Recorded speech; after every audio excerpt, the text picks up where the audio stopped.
Assalamualaikum warahmatullahi wabarakatuh. Perkenalkan, nama saya Tasya Delia dari kelompok 4. Kali ini saya akan mempresentasikan atau membawakan materi tentang corrosion, atau biasa dikenal dengan korosi. Korosi merupakan salah satu musuh besar dalam dunia industri. Beberapa contoh kerugian yang ditimbulkan korosi adalah terjadinya penurunan kekuatan material dan biaya perbaikan yang akan naik jauh lebih besar dari yang diperkirakan, sehingga diperlukan suatu usaha pencegahan terhadap serangan korosi. Korosi merupakan suatu kerusakan yang dihasilkan dari reaksi kimia antara sebuah logam atau logam paduan dan di dalam suatu lingkungan.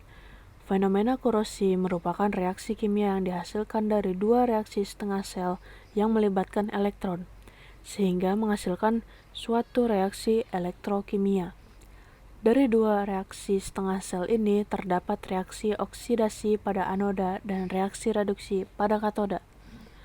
Korosi adalah proses degradasi atau deteriorisasi atau perusakan material yang disebabkan oleh pengaruh lingkungan dan sekitarnya. Ada pengertian dari pakar lain, yaitu: pertama, korosi adalah perusakan material tanpa perusakan material.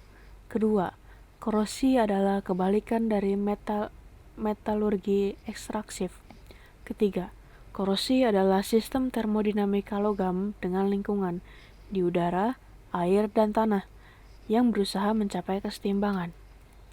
Hal-hal yang mempengaruhi terjadinya korosi: pertama, temperatur. Semakin tinggi temperatur, maka reaksi kimia akan semakin cepat, maka korosi akan semakin cepat terjadi. Kedua, kelembaban udara. Ketiga, kecepatan aliran. Jika kecepatan aliran semakin cepat, maka akan merusak lapisan film pada logam, maka akan mempercepat korosi karena logam akan kehilangan lapisan. Keempat, pH. Pada pH yang optimal, maka korosi akan semakin cepat. 5. Kadar oksigen yang semakin tinggi. Kadar oksigen yang semakin tinggi pada suatu tempat, maka reaksi oksidasi akan mudah terjadi, sehingga akan mempengaruhi laju reaksi korosi. Upaya-upaya untuk mencegah terjadinya korosi: pertama, memilih logam yang tepat untuk suatu lingkungan dengan kondisi-kondisinya. Kedua, memperbaiki lingkungan supaya tidak korosif. Ketiga, memberi lapisan pelindung agar lapisan logam terlindung dari lingkungannya. Dan keempat, perlindungan secara elektrokimia dengan anoda korban atau arus tandingan. Sekian penjelasan dari saya. Slide selanjutnya hingga akhir akan dijelaskan oleh Safira Laksmi. Lalu, berdasarkan bentuk kerusakan yang dihasilkan, penyebab korosi, lingkungan tempat terjadinya korosi, maupun jenis material yang diserang korosi terbagi menjadi 8. Di antaranya adalah general corrosion merupakan korosi yang disebabkan oleh reaksi kimia atau elektrokimia yang terjadi secara seragam pada permukaan logam. Yang kedua, galvanic corrosion merupakan korosi yang disebabkan adanya beda potensial antara dua logam yang berada pada fluida atau media konduktif dan korosif.